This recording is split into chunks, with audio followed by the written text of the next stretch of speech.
Oremos. Nuestro querido, amante Salvador, que estás en las alturas de los cielos, la honra, la gloria, la alabanza, Señor, Padre nuestro, que los ángeles del ya te dan, porque eres digno, Señor, digno de ser alabado. También nosotros nos unimos a ellos en alabanza, en honor, para darte, Señor, el honor que tú mereces, Padre. Aquí postrados delante de ti, sabiendo, Señor, creyendo que la sangre preciosa de tu Hijo amado, Cristo Jesús, nos ha limpiado de todo pecado y de todo mal. Gracias por su intercesión, del santuario celestial. Y bueno, Padre, aquí estamos, dispuestos a aprender más, dispuestos a escuchar tu voz a través de tu siervo, Fernando. Gracias por la manita Vicky, gracias por el hermano Pedro, por Fernandito, gracias por escuchar por los medios. Y Señor, los que aún todavía lo están pensando o les va poniendo un poquito de ganas, que puedan sentir el deseo en la amiga, Señor, también de poder aprender a disfrutar y unirse a esta vida. Gracias, Padre, por la luz que nos das, porque por tu infinito amor quieres prepararnos más y más para tu pronto. Bendito y alabado sea tu nombre, lindo. Colocamos nuestras vidas en tus manos, cualquier decisión especial que haya en nosotros. En el nombre del Señor Jesús. Amén. Amén. Amén.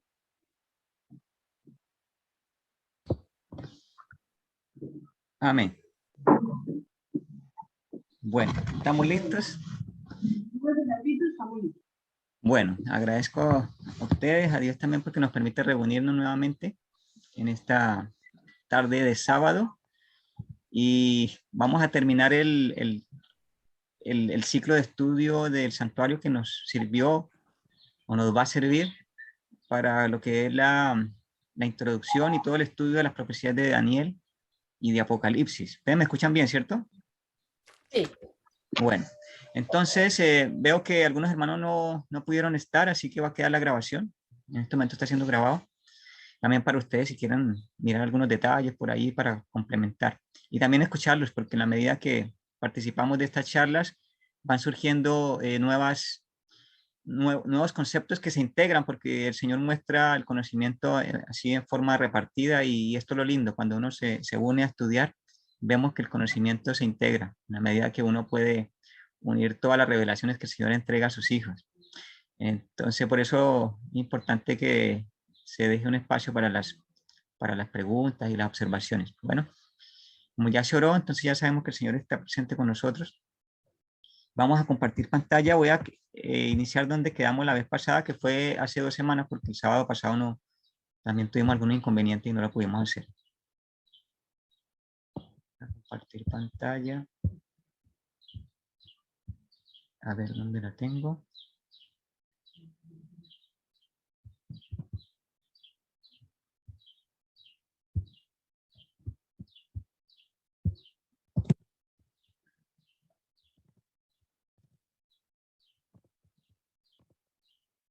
Ahora sí.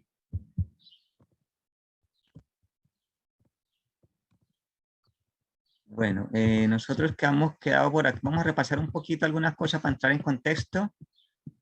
Vamos a entrar desde acá. ¿Se acuerdan que tocamos el tema de la justificación por la fe? Cuando hablamos de la justificación por la fe, encontramos que es el mensaje presente, como está allí resaltado, ¿no? El mensaje presente, la justificación por la fe, es el mensaje de Dios y lleva las credenciales divinas porque su fruto es para santidad.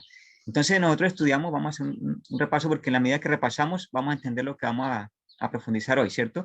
Se dice que su fruto es para santidad, el mensaje de la justificación por la fe. Y lo relacionamos con el lugar santo, que santidad está asociado a lo santo de Dios, y en estos momentos con relación al lugar santo tiene una relación impresionante, que lo estudiamos. Vamos a tocar los puntos principales para recordarnos más. Hablamos de que en la época de este mensaje de la justificación por la fe, cuando lo expuso Martín Lutero, previamente a esto Johannes Gutenberg dejó todo listo para que se pudieran imprimir Biblias, y no solamente Biblias, sino los escritos que explicaban el tema de la justificación por la fe. Él dejó en la Catedral de Wittenberg allí clavadas 95 tesis, y esto fue la base para lo que hoy es el protestantismo, ¿cierto? Entonces Dios permitió que a través de la imprenta inventada por este hombre se hiciera una difusión del evangelio, de la justificación por la fe, que siempre ha sido el tema central de todas las generaciones, pero con diferentes contenidos específicos de acuerdo a cada generación. Y también hablamos de que Samuel Morse, que fue el que inventó lo que fue el telégrafo, que más adelante se iba a desarrollar toda esa evolución de las comunicaciones modernas, y a través de un cable se conducían datos, y esto dio inicio al Internet de hoy. Entonces también el Señor utilizó a Samuel Morse, y él era un hijo de un pastor. El primer mensaje, bueno, hablando de Gutenberg, lo primero que se imprimió en forma masiva fue la Biblia, y también con Morse un mensaje que se publicó era un mensaje también relativo a Dios, que Dios ha creado. Ese fue el mensaje que se transmitió por un cable, lo que Dios ha creado.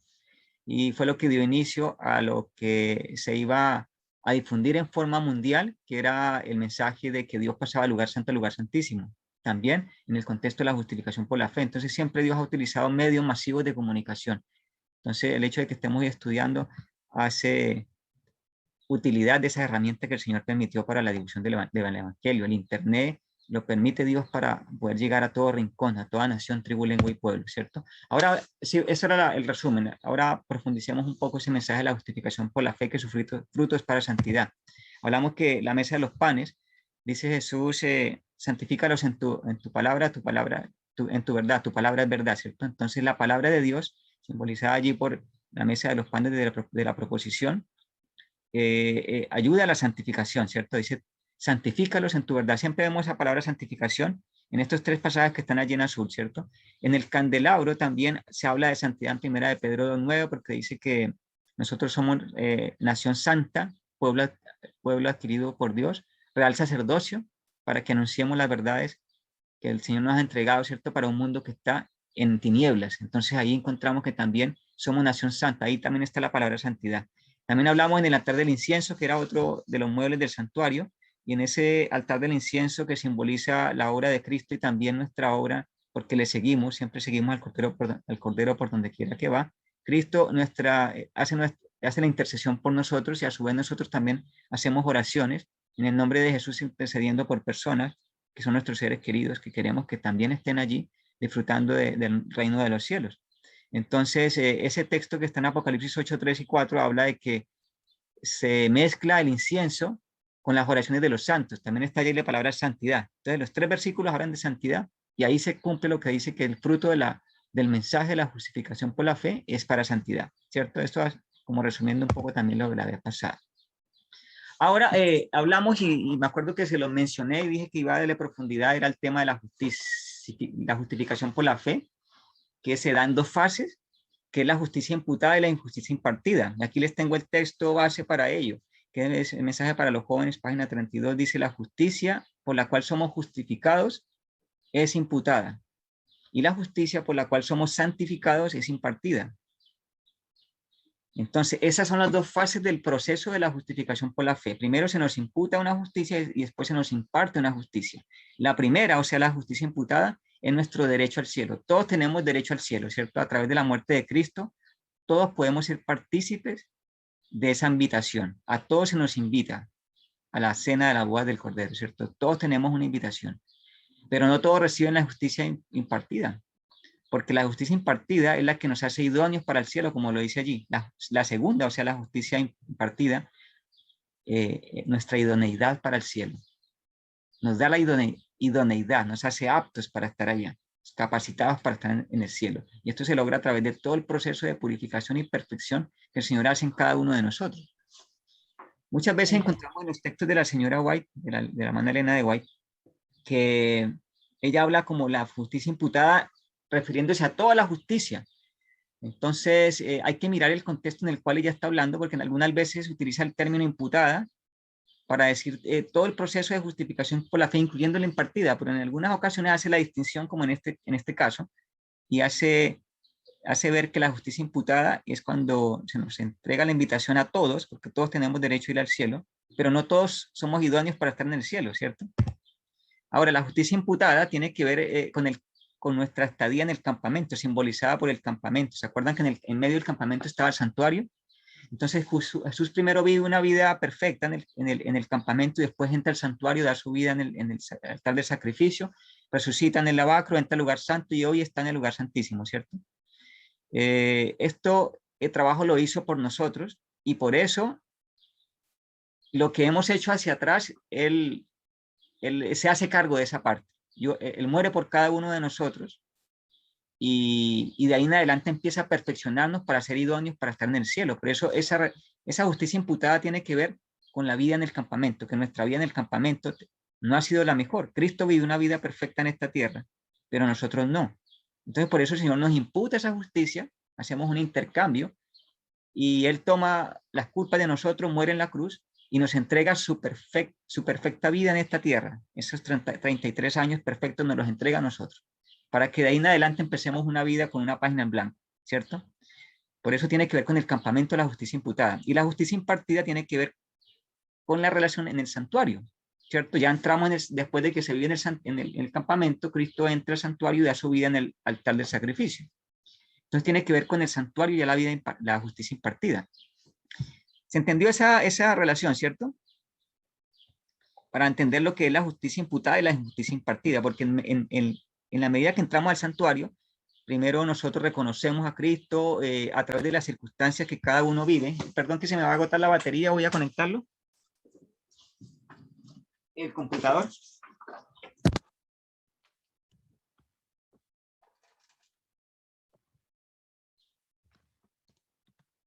Ya, me estaba pidiendo batería el computador. Entonces, en la medida que entramos a reconocer a Cristo que dio su vida por nosotros, y por eso el texto de Juan 3:16, que de tal manera amó Dios al mundo que daba a su Hijo para que todo aquel que en él crea no se pierda vida eterna, en algún momento de la vida de las personas, este texto tiene significado, ¿cierto? Se entiende el sacrificio de Cristo y por eso empezamos en forma simbólica a entrar al santuario y darnos cuenta desde el sacrificio de Cristo en adelante todo lo que hizo Cristo por nosotros y cómo lo seguimos, porque seguimos al Cordero por donde quiera que va, ¿cierto? Acordémonos que Él es nuestro precursor, también utilizamos esa palabra de Hebreos, para que nosotros le sigamos. Damos nuestra vida en el altar de sacrificio, como dice Romanos 12, te dice que presentemos nuestro cuerpo como sacrificio vivo. También nosotros morimos con Cristo porque morimos a una vida de pecado y en el lavacro, perdón, resucitamos a una nueva vida, el bautismo es símbolo de ello. Pablo habla del viejo hombre y del nuevo hombre, ¿cierto? Jesucristo habla a Nicodemo y le dice que tienes que nacer de nuevo para poder entrar en el reino de los cielos. Y hay muchos otros conceptos en la Biblia que hablan del nuevo nacimiento, ¿cierto? Entramos al lugar santo después y en la medida que participamos de los tres muebles, en la oración, en el estudio de la palabra y en la testificación, somos santificados, ¿cierto? Y después tendríamos que dar el paso siguiente porque Cristo después, o el sumo sacerdote entraba una vez por año al lugar santísimo, símbolo de lo que Cristo iba a hacer también en el santuario celestial, y entra al lugar santísimo a hacer una obra especial de juicio allí y también de reconciliación, que el juicio reconciliaba, ¿cierto? Y ahora tenemos que seguir a Cristo al lugar santísimo. Y ahí ya vamos a entrar en la parte final de esto y es todo lo que se está haciendo y lo que empezó a hacerse de 1844 hasta nuestra fecha con relación a la obra de Cristo en el lugar santísimo. De eso vamos a hablar hoy, ¿cierto? Hablamos de que el santuario, el estudio del santuario nos ayuda a entender nuestra misión, ¿cierto? Allí tomado el Evangelismo, página 166, los ojos fijos en el santuario. Dice, como pueblo debemos ser estudiantes fervorosos de la profecía, no debemos descansar hasta que entendamos claramente el tema del santuario. Mire que se nos dice que tenemos que estudiarlo y no descansar hasta que lo entendamos. Y que ha sido presentado en las visiones de Daniel y de Juan, que es justamente lo que vamos a estudiar posteriormente, Daniel y Apocalipsis, ¿cierto? Y este asunto, o sea, el estudio del santuario, arroja gran luz sobre nuestra posición y nuestra obra actual. O sea que cuando estudiamos el santuario, vamos a darnos cuenta de la misión que cada uno tiene, como individuo y como iglesia, como cuerpo colectivo, ¿cierto? Sigo leyendo y nos da una prueba irrefutable de que Dios nos ha dirigido en nuestra experiencia pasada, ¿cierto? Jesús así lo hizo, ¿cierto? Él cuando va al templo por primera vez, cuando a los 12 años se encuentra allí con todos estos ritos que lo mostraban a él.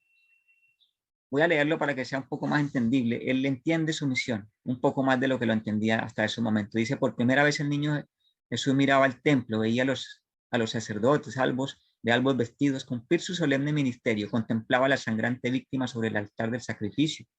Juntamente con los adoradores se inclinaba en oración mientras que la nube de incienso ascendía delante de Dios.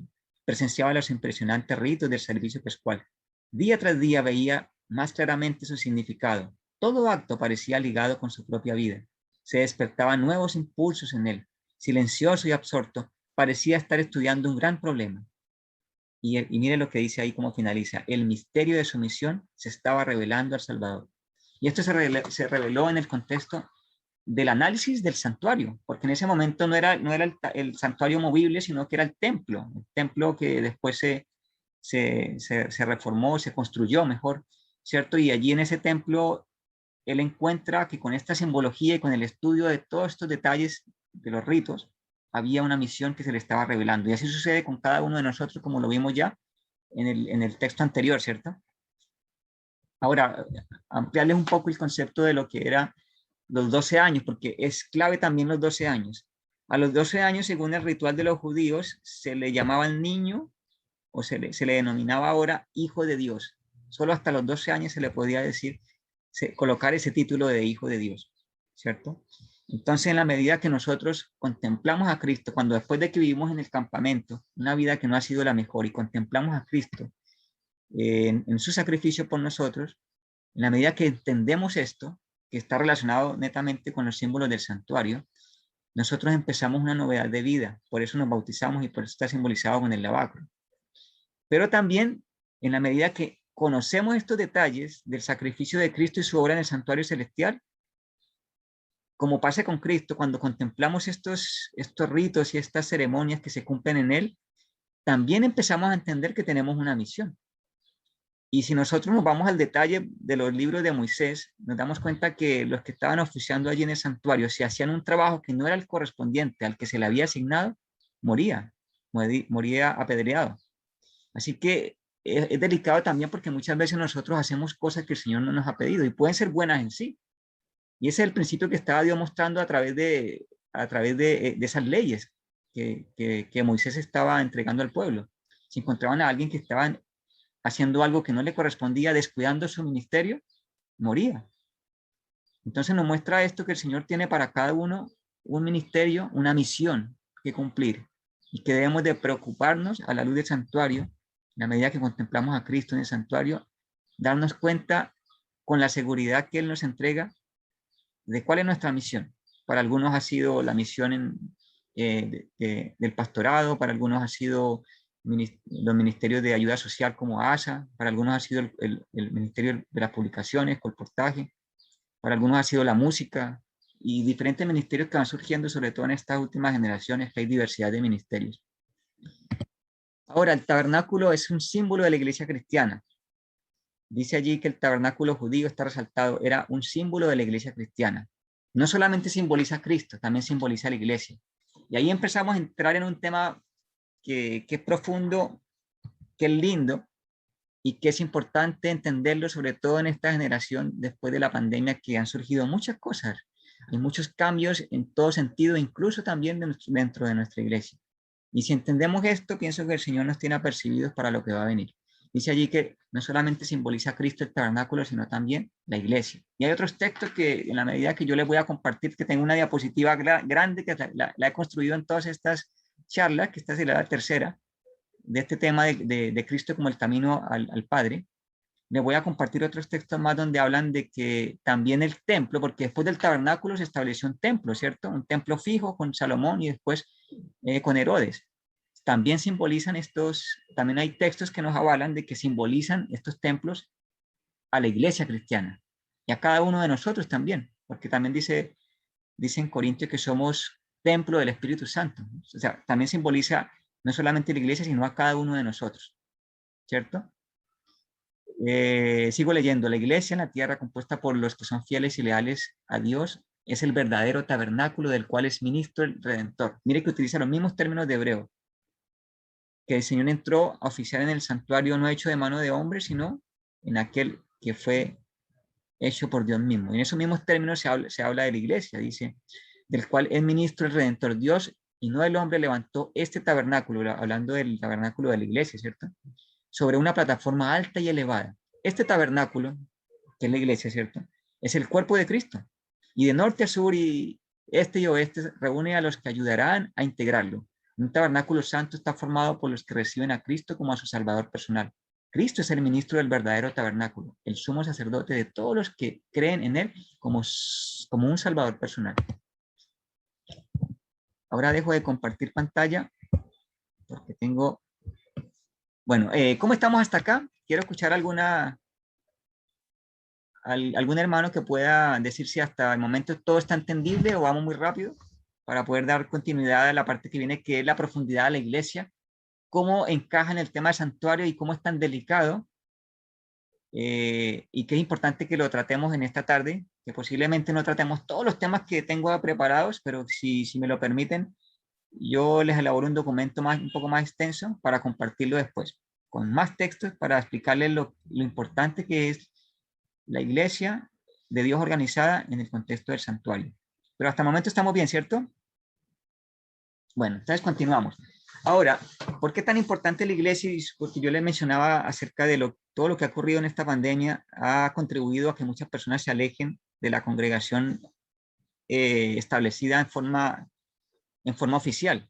Como nosotros somos miembros de la Iglesia Adventista del Séptimo Día y los que escuchen este mensaje posteriormente se van a dar cuenta que a la luz del estudio de Daniel y Apocalipsis hay una iglesia que estaba profetizada, que tiene unas características que no hay duda a la luz del estudio de la historia y de la Biblia, de que la Iglesia Adventista cumple con aquellos requisitos que muestran la profecía de que se iba a levantar un pueblo especial que iba a anunciar verdades especiales y en estas verdades especiales el santuario tenía mucho que ver.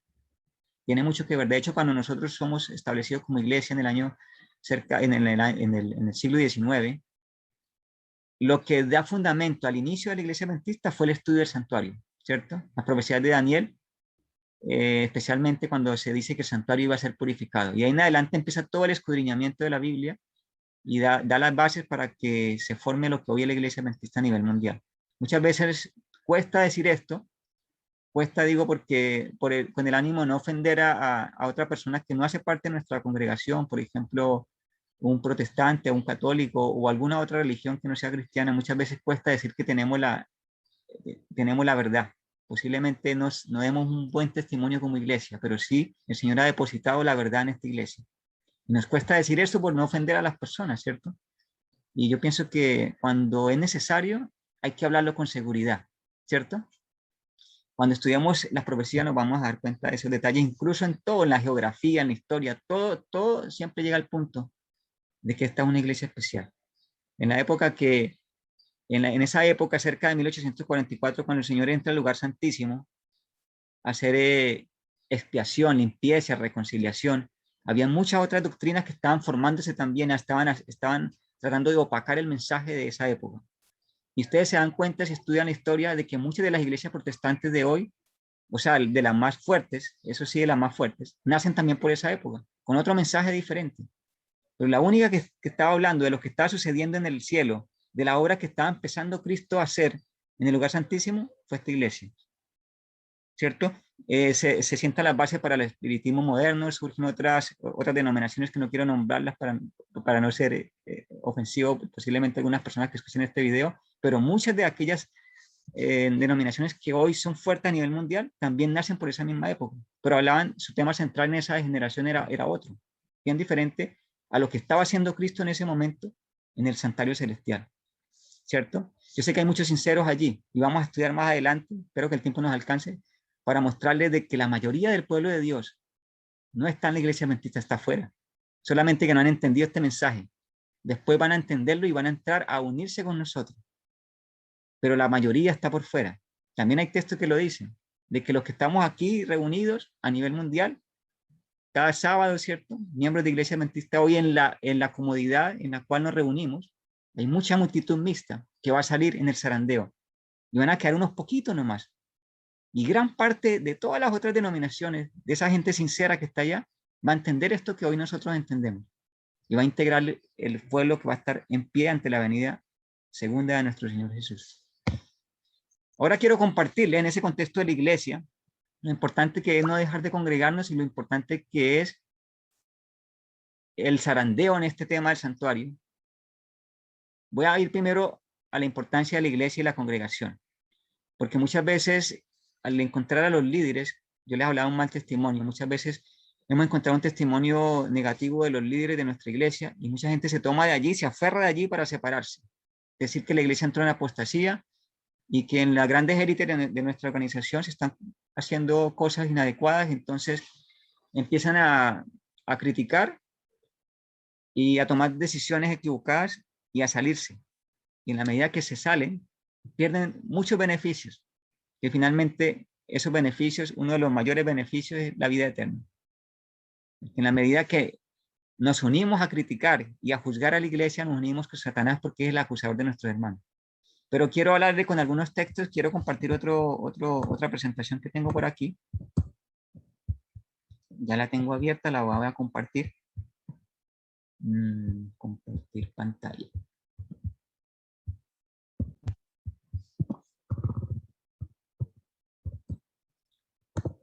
¿Se está viendo, cierto? Una iglesia unida en Cristo Jesús.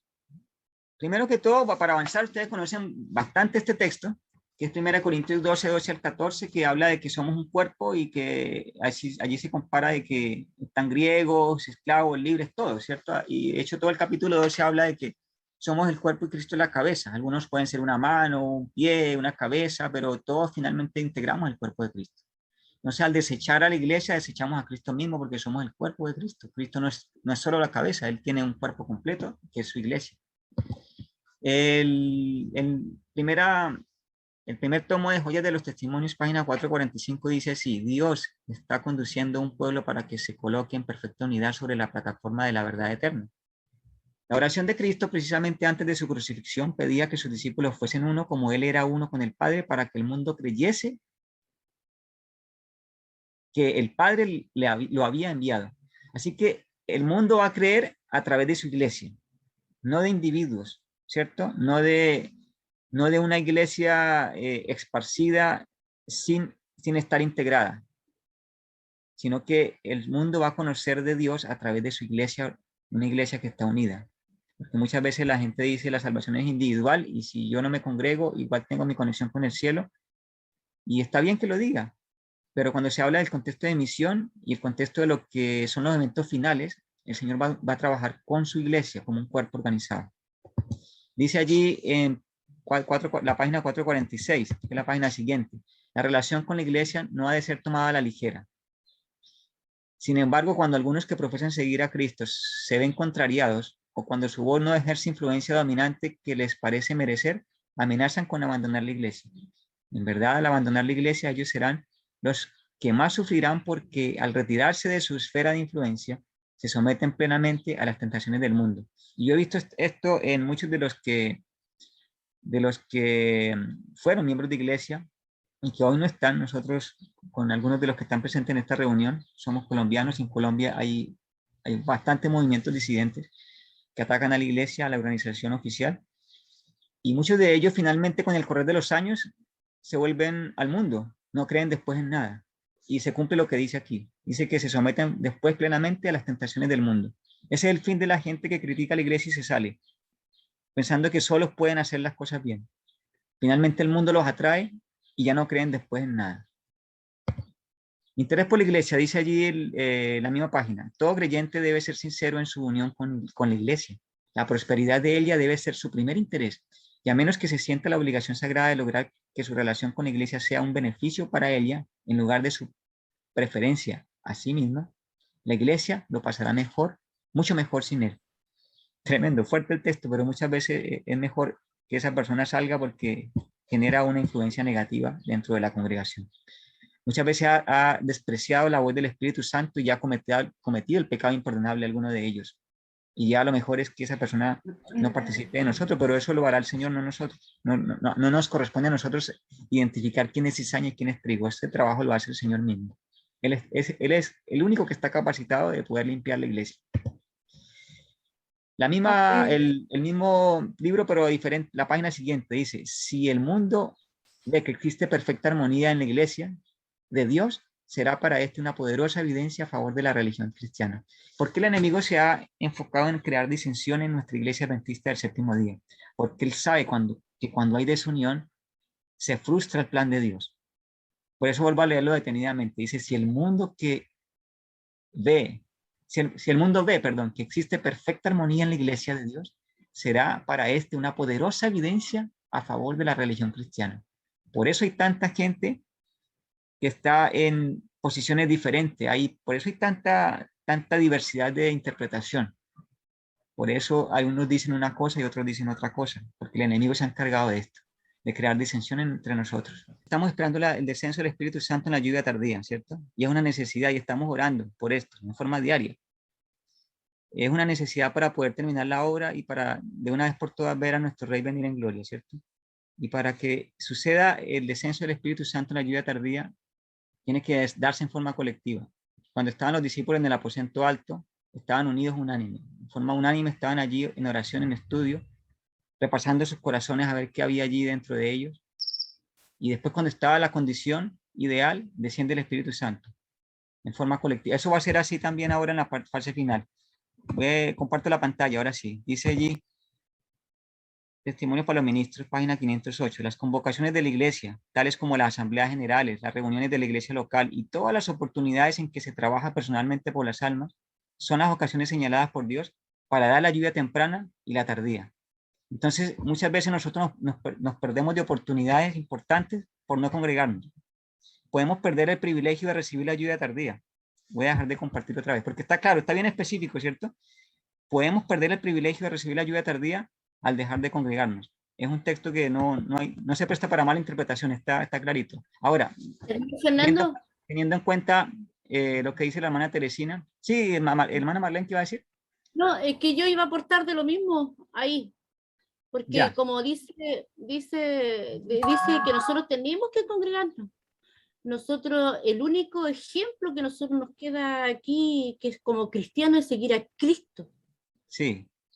No seguir a las personas que están, porque el Señor, usted dice, el Señor va a disponer y va a decir quién es trigo y quién es cizaña. Entonces mi preocupación es estar y haciendo su obra, trabajando por Dios, porque esa es la única forma. El interés de buscarlo es esto, buscarlo, compartir, aprender juntos, pero nosotros no podemos pensar que todo el mundo tiene que estar pendiente de nosotros, porque nosotros ya estamos en otro proceso, estamos en un proceso que nosotros tenemos que ayudar a otros.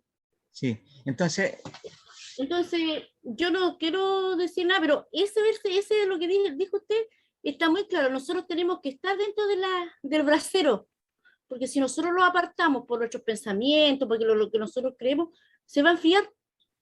Sí. Y sabemos que en la iglesia adventista hay muchas cosas que no, pero es la gente la que echa a perder todo. Sí. Nosotros mismos, a veces con nuestra forma, entonces lo que tenemos que hacer es buscar a Cristo. Buscar a Cristo a través de todo lo que sale en el santuario y hacerlo. Pero hay cosas que en este mundo se van a ir diciendo lo mismo de la vacunación.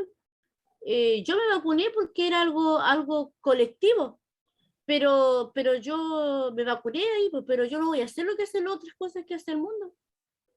Y nosotros no, si los vacunamos o no nos vacunamos, no da la diferencia la dan otras cosas. Entonces, nosotros tenemos que apoyarnos entre nosotros y en la iglesia.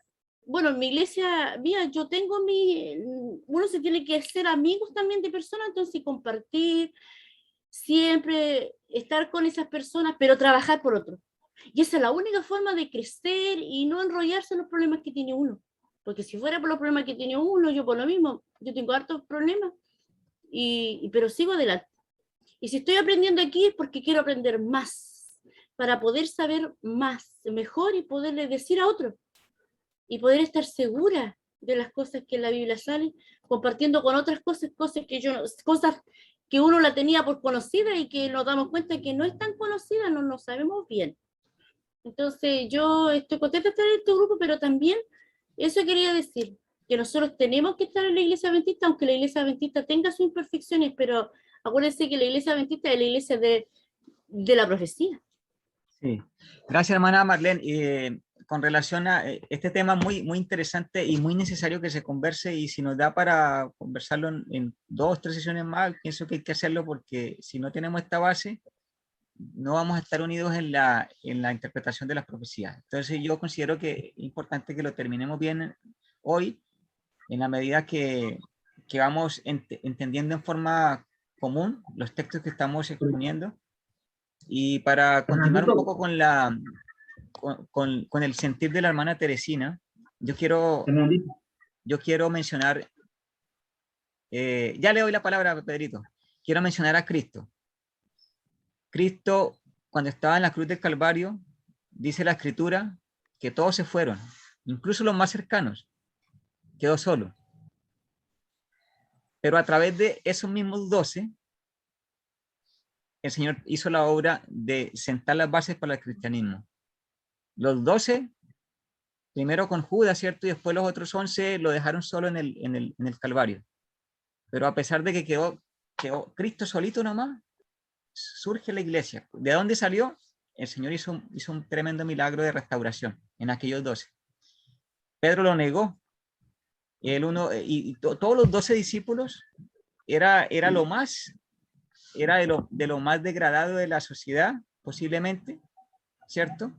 Pero el Señor escogió de lo más vil, como dice también en Romanos, si no estoy mal, y el Señor mostró su poder a través de la gente despreciable.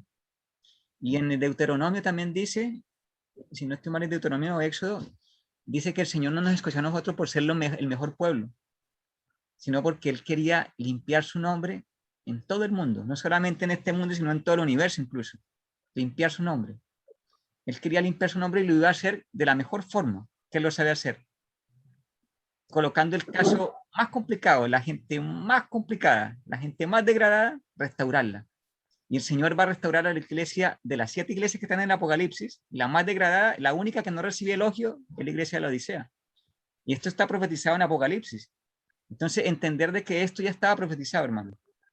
La iglesia, la única de las 7 iglesias de Apocalipsis que no recibe elogio, con esa iglesia va a surgir la pureza de los 144,000. ¿Y cómo hace? Impresionante cómo el Señor va a hacer eso. ¿Ustedes conocen la planta del nenúfar? El nenúfar es una plantita, o la flor de loto, la misma flor. Ella nace en las suciedades. Y ella está bien profundo, esa planta echa sus raíces dentro de toda la agua cochina que hay, hasta que logra encontrar tierra, y allí sienta sus raíces y echa un tallo que va saliendo, y después sale una flor hermosa, que es la flor del loto, o la flor del nenúfar, en medio de la suciedad. El Señor, en medio de la suciedad de nuestra iglesia, va a sacar unas flores lindas, y es cada uno de ustedes, hermanos. Y por eso el consejo es que creamos a la profeta, que creamos en la Biblia, que el Señor está restaurando esta iglesia. Y es algo difícil de creer, hermano. Entonces, cuando nos pase esto, que nos sintamos solos en medio de la apostasía que podamos ver, individual y no colectiva, no va a permitir que esa apostasía destruya la iglesia. Esa es la diferencia. No va a permitir que esa apostasía sea destructiva, porque Él va a corregir lo que tiene que corregir. Y todo esto está en el contexto de zarandeo. Y esta es la solución, y esta es la esperanza, hermana Teresina y hermana Marlene, hermana Inés, todos los que nos escuchan. El zarandeo hace lo que nosotros no pudimos hacer. Porque en el zarandeo, los tibios, los indiferentes, los superficiales van a salir. Y van a entrar todos los que el Señor llamó a la hora 11. Por eso yo les decía que van a quedar unos poquitos, o vamos a quedar, yo quiero estar ahí. Y van a venir de otras iglesias, con todo el fervor que tienen muchos otros sinceros en otras iglesias. Y van a componer un cuerpo organizado y glorioso. Pero seguirá siendo el mismo. Pero ahora posiblemente con algunas estructuras diferentes, porque van a salir unos, van a entrar otros, pero en el zarandeo van a dejarse en el lado al lado del camino van a quedar muchos que hoy eran grandes líderes, van a salir. Y esto está en el libro, Eventos de los Últimos Días, habla de líderes que van a salir. También de feligreses. Y los textos, hermanos, la verdad, se fue la hora, ya nos quedan 3 minutos. Pero hay muchos textos que quiero reunirles y me gustaría continuar con el tema. Yo sabía que lo más probable era que no se terminara hoy, pero que este tema quede bastante claro a la luz del Espíritu, profecía de la Biblia, porque imaginémonos, hermanos, que ahora hablemos del zarandeo. Tengo aquí una cantidad de textos, pero de verdad que son muchos, que preparé durante toda esta semana, porque yo pienso que fue bueno que no hubiésemos estudiado el sábado pasado, porque me puse a profundizar el tema de hoy y encontré muchas más cosas que no había entendido, y que a la luz, cuando uno se prepara para exponer el mismo tema, el Señor le da como más luz a uno. No sé si les ha pasado. Y ahora encuentro que el zarandeo ayuda a entender de lo que está pasando con nuestra iglesia hoy. El zarandeo va a poner conclusión, el zarandeo y la persecución. Va a ser, muchas cosas va a ser, pero voy a resaltar 2 cosas que va a ser el zarandeo. La unidad de la iglesia y la limpieza de la iglesia. La persecución logra eso. El zarandeo y la persecución logra 2 cosas. La unidad de la iglesia y la limpieza de la iglesia. ¿Y qué es lo que se está haciendo en el santuario celestial? Limpieza. O sea que la parte culminante, la parte final de la obra de Cristo en el lugar santísimo, que está haciendo limpieza, expiación, se cumple con el zarandeo. Y encontramos 2 expresiones similares en Elena de White, que como les digo, son tantos los textos, pero por ahora se los digo. Dice que en su época el zarandeo ya había empezado. Dice que irá en forma gradual, ¿cierto? Que ya había empezado en esa época. Pero también habla que el sellamiento también fue iniciado también en su época. Uno se pone a pensar, bueno, al fin ya pasó, ya empezó desde el siglo XIX, ¿o será que se va a dar algo a la parte final? Pues bien, las 2 cosas, tanto el zarandeo como el sellamiento, van en aumento. ¿Y por qué? Porque van estrictamente relacionados con la limpieza que se hace en el santuario celestial, con la expiación que se hace, con el día de juicio. Porque el zarandeo ya de los vivos, y el zarandeo y el sellamiento de los vivos va a lograr la unidad de los 144,000 que no tendrán ni una mancha ni una arruga. Esto es una cosa linda, hermano. ¿Y por qué se habla de que en esa época, en el siglo XIX, la época que vivía la señora White, por qué se habla de que algunos estaban siendo sellados? ¿Y por qué se habla de que algunos estaban siendo zarandeados? Porque aplicaba para esa generación en su contexto personal. Porque ahí habla que también hay un texto que habla que los que cumplen 90 años, el Señor los mira con ternura, y el Señor sabe que han dado una buena cantidad de su vida al Evangelio, y el Señor los sella y los deja preparados, y serán parte de ese grupo que en Apocalipsis habla de que bienaventurados, porque sus obras con ellos siguen, que ellos después van a resucitar, mueren, pero sus obras con ellos siguen porque dejan un legado, un testimonio. Y dice que son sellados, ¿ah? Entonces uno dice, desde ahí empezó el sellamiento. Y también otros textos dicen de que el sellamiento ya empezó. Y dice que la lluvia tardía, el sellamiento, perdón, bueno, viene siendo está relacionado estrictamente porque el sellamiento se da con el Espíritu Santo. El sellamiento prepara a la iglesia para el zarandeo. O sea, hasta que estén sellados los que van a ser zarandeados, el Señor permite que primero estén perfeccionados y sellados, y ahí los pasa por la zaranda, porque sabe que van a soportar la zaranda y que el movimiento de la zaranda no los va a hacer caer. Y hay una pregunta que se hace en Apocalipsis capítulo 6, que creo que así termina el capítulo 6. Si quieren me pueden seguir. Apocalipsis 6, el último versículo. Uy, el tema es bueno, hermana Teresina, gracias porque usted dio pie para hablar muchas cosas. Dice allí, porque el gran día de su ira ha llegado. Versículo 17. ¿Y quién podrá sostenerse en pie? Mire que es un solo versículo y es tan pequeño, pero que abarca tantas cosas. Cuando dice quién podrá sostenerse en pie, se está refiriendo, si lo estudiamos a la luz de este tema de la iglesia, hermano, se está preguntando, ¿quién va a permanecer dentro de la iglesia? Y solamente los que están siendo guiados por el Espíritu de Dios en oración individual, allí en sus horas de estudio profundo. Por eso, hermana Teresina, cuando usted vea esto, usted podrá pensar, bueno, aquí voy a la iglesia y no voy a aprender nada. ¿Cristo fue a aprender de la iglesia? Él aprendía no de los líderes, aprendía de las ceremonias, de la exposición de la palabra. Posiblemente lo que más aprendía Cristo era en forma individual, en esas horas que eran noches enteras orando y estudiando la palabra. Pero cuando iba al templo, le encuentra ese detallito que le faltaba posiblemente y lo enchufa con todo lo que el Señor le había mostrado previamente. En el tema de que el Señor nos muestra la misión, por ejemplo, en el santuario, cuando estudiamos el santuario, el Señor nos muestra la visión. Ustedes, mire, si quieren, síganme en el libro de Hechos de los Apóstoles, cuando Pablo, primero con quién se encuentra, en forma individual, en esa conexión entre el cielo y la tierra, que el Señor tiene un camino que es Cristo. Él primero se encuentra con Cristo en forma personal, ¿cierto? Que lo hace caer del caballo.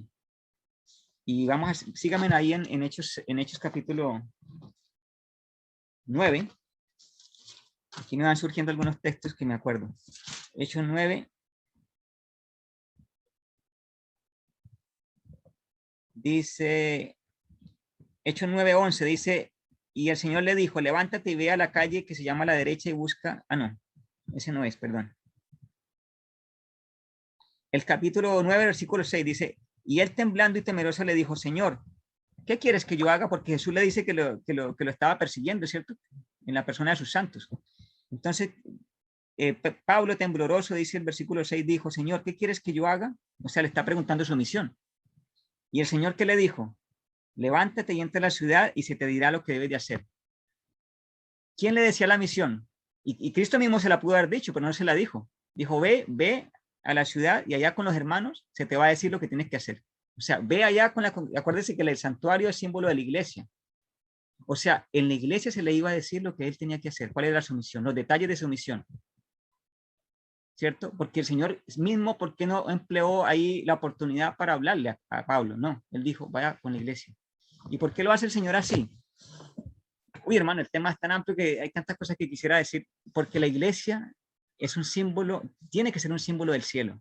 Y en el cielo hay un orden pero impresionante. Ustedes han escuchado de lo que son los serafines, querubines, están los 4 seres vivientes, los 24 ancianos del Apocalipsis. Hay todo un escenario de organización que el Señor quiere que lo representemos acá.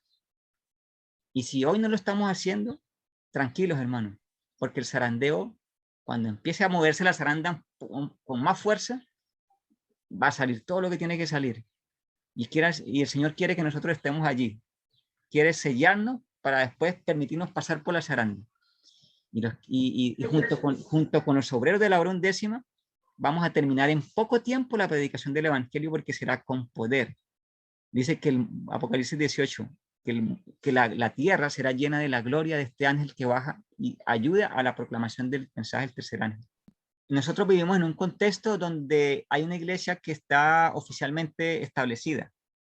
Y muchas veces, hablando de este tema, algunos expositores que están acusando a la iglesia han dicho que la iglesia ya no es la organización que se establece ya como organismo, sino que la iglesia la componen los fieles, y de hecho el Hechos de los Apóstoles lo dice así, el libro de Hechos de los Apóstoles de la hermana Elena de White dice que son los fieles.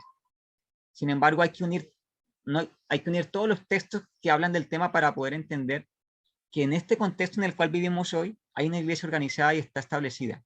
No podemos adelantarnos cuando estemos en la persecución, que ya no tiene sentido tener una iglesia organizada porque vamos a estar siendo perseguidos por las autoridades y estaremos huyendo a los montes y después en los lugares más recónditos, escondiéndonos porque el Señor ha permitido que sea así para nuestra perfección. Incluso todas estas escenas angustiosas que vamos a vivir nos ayudarán a perfeccionarnos cada día más y a unirnos cada día más. Pero no estamos viviendo ese momento. En este momento vivimos en un contexto de una iglesia que está establecida oficialmente. Y ahora hay muchos, porque yo también he escuchado hartos argumentos de la gente que está a favor de que la iglesia organizada ya no es la iglesia de Dios y que ya no es la voz de Dios. Es otro tema, este tema va para mucho estudio. De alguna forma el Señor permitió el establecimiento, por eso siempre tenemos que irnos a la historia, porque la historia siempre se repite, como dice Salomón. Nosotros somos lo que fue el grupo de los primeros apóstoles que siguieron a Cristo, ¿cierto? los primeros seguidores de Cristo, los que fundaron la iglesia cristiana. Muchas veces se compara a la iglesia adventista. Vamos a colocar dos paralelos, porque esto quiero dejarlo claro para que podamos, yo sé que el tiempo se fue y nos tocará cerrar la reunión por hoy, pero que nos queden principios y que ustedes estudien, traigan sus acotaciones, sus posturas, porque las vamos a analizar entre todos la próxima semana. Pero solamente les dejo por tarea digo por tarea porque tengo los textos ya, pero no alcanzaría a exponerlo, del paralelo entre la iglesia judía de la época de Cristo y nuestros días. Porque muchas veces nosotros pensamos que nosotros, haciendo el paralelo, seríamos como los judíos en la época de Cristo. Y es delicado hacer esta interpretación. Si nosotros empezamos a hacer paralelo, ¿quién soy yo? Haciendo el paralelo. No podemos ser la iglesia de los judíos nosotros, porque uno podrá pensar, bueno, pero los judíos tenían la verdad. Jesús le dice a la samaritana, de los judíos viene la salvación, ¿cierto? Pero entonces, si nosotros comparamos a la iglesia judía de esa época con la iglesia adventista, estamos haciendo una mal comparación. Porque la iglesia judía de esa época poseía la verdad, la iglesia judía. Pero de la iglesia judía el Señor sacó 12, y después 70, después 120, después 500. ¿Cierto? Y ahora, el judaísmo de esa época corresponde en nuestra era al cristianismo. O sea, el cristianismo tiene la verdad, pero el cristianismo se ha corrompido, ¿cierto? Los judíos tenían la verdad, pero ellos metieron leyes adicionales al sábado y a otras cosas. Leyes a los diezmos y situaciones que querían adicionar para preservar la verdad, y lo que hicieron fue ocultar la verdad. Y la iglesia cristiana, con el transcurso de las edades, después de que se instaura la iglesia primitiva, también pasa esto, lo mismo que los judíos, ¿no? Le colocan leyes adicionales, cambian mandamientos por otros, cambiaron el segundo mandamiento, lo quitaron, cambiaron el cuarto también, colocaron otro mandamiento, dividieron el último en 2. Ahora la iglesia cristiana cree que los que mueren van al cielo, la inmortalidad del alma, la doctrina del milenio la contemplan de una forma totalmente equivocada. Lo mismo que le pasó a los judíos. Pero de todo el cristianismo, así como de todo el judaísmo, el Señor sacó 12, que corresponden a aquellos que fundaron la iglesia adventista en el siglo XIX. Esos 12 corresponden a los que fundan la iglesia adventista. Ahora, después de los 12 vienen 70, después 120, después 500 y después muchos más que se difundieron por todo el mundo. La iglesia adventista fue creciendo y ahora está en todo el mundo. Elena de White, en cierta oportunidad, cerca del año 1888, se estaba exponiendo el tema de la justificación por la fe con los pastores Wagner y Jones. Fue rechazado este mensaje por muchos de los hermanos de la iglesia y de los líderes. Y ella se sintió bastante triste por esta situación. Finalmente ella va a Australia, porque lo que ella estaba diciendo no fue atendida la voz de la profeta en ese momento. Mire qué triste, hermanos. Y ella sabía este tema de la iglesia, la importancia de la iglesia organizada, y ella, ¿qué hizo? En forma sumisa, de alguna forma, ella aceptó, ella sumisa se fue para Australia. Ella pensó, bueno, la iglesia, la mayoría de allí, de todo este consenso, están rechazando el mensaje presente, pero no importa. Yo voy a creer que el Señor está dirigiendo esta iglesia. Y se fue para Australia. Si no fuera sido por esa ida a Australia, en esa forma tan adversa, no hubiera llegado el mensaje a esos lugares. Y toda la obra que ella hizo en Australia, muchos de los libros que están escritos, se escribieron en Australia. Entonces el Señor transformó la maldición en bendición. En cumplimiento de Deuteronomio 23:5 dice, el Señor transformará la maldición en bendición porque Jehová tu Dios te ama. Entonces la maldición que estamos viviendo hoy como iglesia, el Señor la va a transformar en una bendición. ¿Y cómo vamos a ver esto? La verdad, hermano, los detalles los conoce el Señor. Solamente creer y acordémonos de Cristo, acordémonos de Elena de White, que ella siguió orando, y en la siguiente conferencia general que hubo, que fue en el año 1901, hubo un consenso muy lindo, donde había espíritu de unidad, y el Espíritu Santo estaba presente en la conferencia siguiente. Creamos, hermanos, que las conferencias siguientes que se van a dar con nuestra iglesia van a ser para el descenso del Espíritu Santo, porque ahí está el texto, lo vuelvo a compartir. En esos escenarios va a ser repartido el Espíritu Santo. Dice allí, las convocaciones de la iglesia, tales como las asambleas generales, las reuniones de la iglesia local, Y todas las oportunidades en que se trabaja personalmente por las almas son ocasiones señaladas por Dios para dar la ayuda temprana y la tardía. Creamos de que esa historia se va a repetir. Salomón dice que no hay nada nuevo debajo del sol. Lo mismo que fue, eso se hará. Si pasó en la época de la señora White, creamos que lo que viene va a ser una restauración del cuerpo organizado. Y si vamos a la iglesia, pensemos en ellos y no en nosotros. Muchas veces nosotros pensamos, somos un poco diferentes a como Cristo actuó, ¿no? Porque Satanás, cuando estaba en el Getsemaní, estaba desanimando a Cristo. Tal vez no sé, Satanás tiene las mismas intenciones que tuvo con Cristo, desanimarnos. Ustedes leen el deseado de todas las gentes. Allí dice que Satanás le estaba allí constantemente turbando con la idea de que, mira, tú vas a dar la vida por un pueblo que te rechazó, vas a dar la vida por esta gente, mira tus 12, todos se fueron. Uno de los más cercanos a ti te negó, otro te va a entregar, y así quieres dar la vida por ellos. Y esa es la pregunta y esa es la insinuación que nos hace Satanás hoy con relación a la iglesia. Vas allá y tú expones la palabra y dicen que tú eres un fanático y que tú eres un no sé qué, y aún así tú quieres seguirte congregando en esa iglesia. Es la misma acusación. Es el mismo acerto que el enemigo le decía a Cristo, ahora nos lo dice a nosotros. Y es difícil, hermanos, porque vemos que realmente hay pecado en la iglesia. Yo por aquí voy a leer los comentarios porque veo que están hablando aquí en el texto, en el chat. Dice la hermana Teresina que muchas gracias, ¿cierto? Dios nos ayuda a mantenernos fieles, la hermana Diana. Y Teresina dice, cesó, creo, el amor al prójimo guíe el camino. Y el camino. El amor de Cristo. En realidad todo. En realidad. En realidad la diferencia tiene que cuando uno está con Cristo realmente ya lo que puede molestar, lo que puede incomodar se diluye.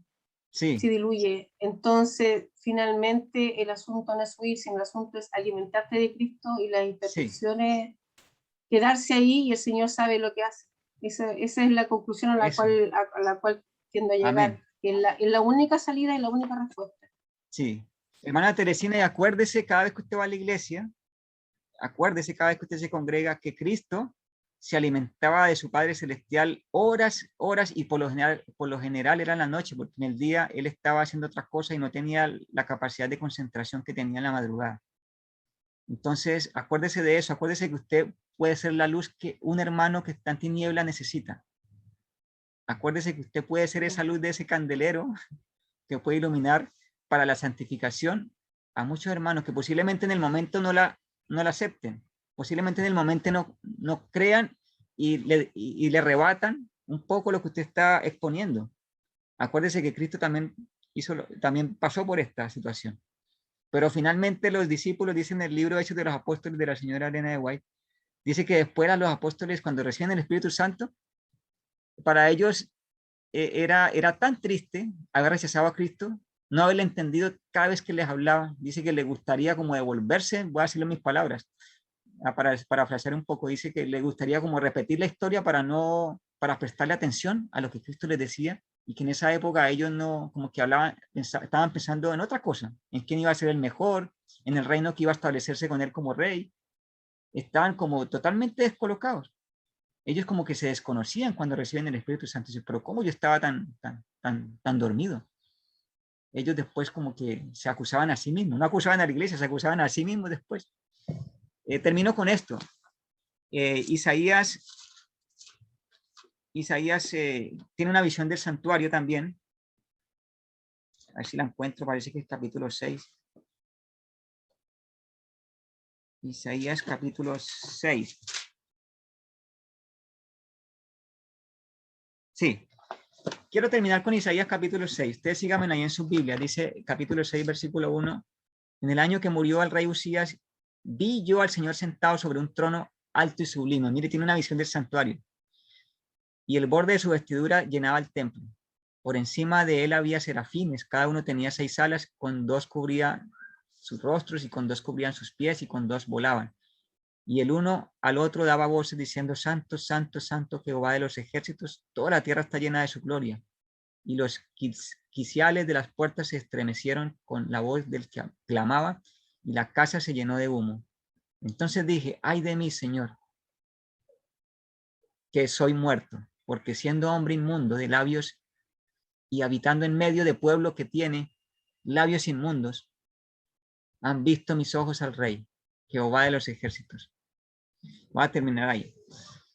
Él estaba reconociendo que habitaba en medio de un pueblo que tenía labios inmundos, pero él también era inmundo.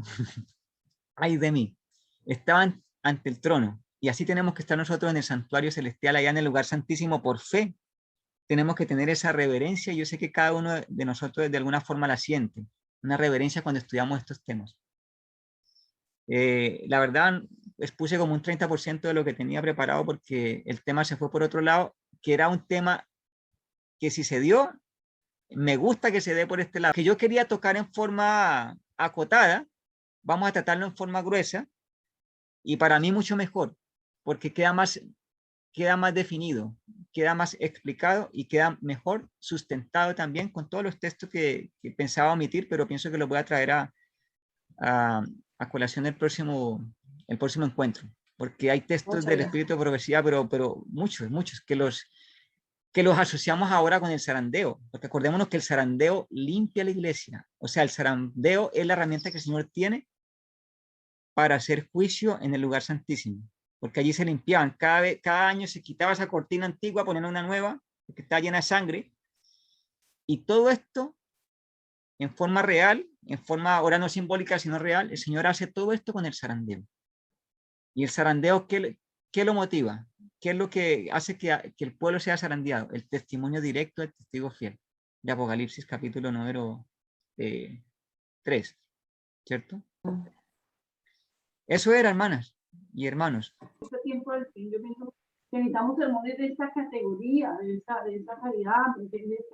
Y que todo esto que, por ejemplo, que comentamos y todo, que sea para edificación, que sea para mejorar, que sea para que miremos, como les digo, cómo estoy yo, y también, segundo, para que veamos con los dirigentes, y también esto servirá porque el Señor guía a su iglesia, el Señor está al control, y el Señor permitirá, que en este tiempo en el que estamos, nosotros escuchemos y estudiemos sobre lo que está sucediendo, sobre lo que vendrá, y aprovechemos. Por ejemplo, mire, hermano, los que están acá, somos bienaventurados, hermano, porque somos poquitos, pero mire, estamos aprendiendo y también estamos desaprendiendo.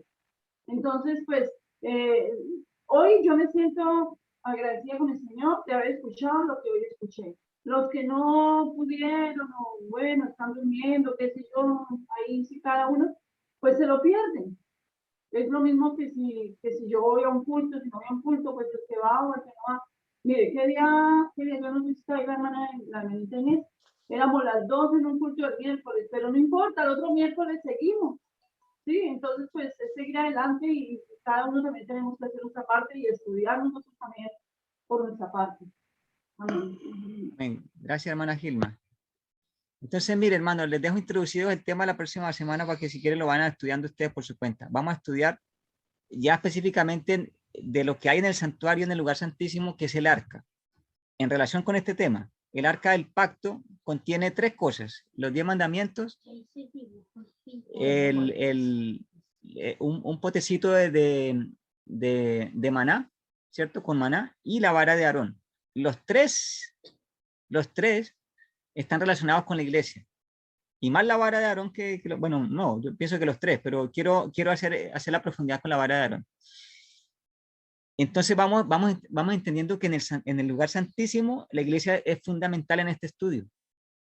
Con estos 3 símbolos que están, o sea, estos 4, 5 incluyendo porque está el arca, el propiciatorio y lo que está dentro del arca. También vamos a estudiar que en el Apocalipsis capítulo número 1 el Señor tiene en su mano 7 estrellas. Y vamos a estudiar el simbolismo de eso, anticipándonos un poco al estudio de Apocalipsis, pero como tiene que ver con el tema, vamos a estudiar ese simbolismo tan hermoso que nos define el tema de la iglesia y la organización y que la corporación y que todo esto. Nos lo va a definir muy bien el estudio, porque la misma Biblia es la que tiene que interpretarse. no lo que a mí se me ocurrió, y lo que un anciano se le ocurrió, o lo que un pastor, no, lo que la Biblia nos está mostrando. Y la Biblia finalmente nos está mostrando, y el Espíritu de profecía, de que la iglesia, el Señor, va a utilizarla. ¿Cómo? Bueno, sabremos cuando vivamos esas épocas. Por ahora posiblemente veamos todo como medio oscuro, pero vamos a estudiar esos dos simbolismos. Vamos a estudiar la mano derecha de Cristo con 7 estrellas, y los muebles y los símbolos, cada elemento del lugar santísimo. Así que estudien esos temas si quieren ustedes por su cuenta, pero les digo que lo que viene son cosas buenas. Luz que el Señor ha revelado a través del estudio de la Biblia y el Espíritu de profecía. Por mi parte ya he dicho lo que tenía planeado para, bueno, lo que tenía planeado para hoy. El Señor les bendiga. Amén. Muchas gracias, señorito. Alabamos al Señor que hemos podido estudiar esta tarde. No sé si terminamos con el mismo tema y la oración o con el mismo tema. Sí, sí, quiero que les parece que primero oremos y ahí cantamos. Ya. Sí, bueno, oremos. Vamos a orar. Padre amado, le damos las gracias por sus bendiciones, porque a través de este estudio se generó un interés que por mi parte me gusta, Señor, este interés, porque sabemos de que los que están aquí reunidos tienen la seguridad de que tú existes y de que se necesitan cambios como iglesia, como individuos, como familias, y pretendemos llegar a cada día a conocer más los misterios del reino de los cielos. Bendice nuestras familias que representamos, nuestras iglesias también, y la iglesia mundial. Sabemos de que las cosas no andan muy bien y que en la comodidad ha entrado mucha multitud mixta en la iglesia, pero también somos conscientes de que tu palabra no falla.